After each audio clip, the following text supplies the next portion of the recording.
copia normal. Sí, me voy a calidad de imagen para ver cómo estamos de tipo de final de texto. Sí, si quiero más oscuro, pues ya le bajo un poquito. Sí, lo puedo manipular como yo. Ah, ok. Sí, ya que lo manipulé, yo le doy guardar.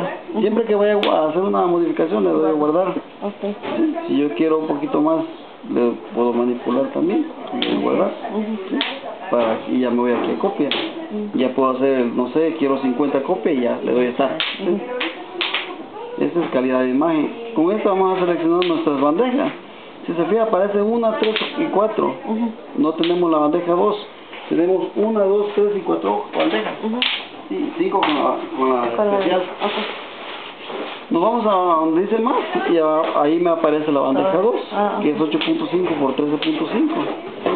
Si yo la selecciono en oficio, lo de guardar siempre.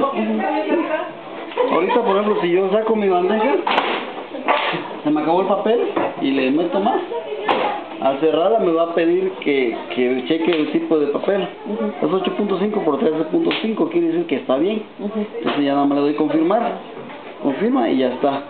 Igual de la bandeja 2, se me acabó el papel, le pongo y la introduzco. Igual me va a decir, pero ¿qué pasa si se me movió y no me aparece 13.5?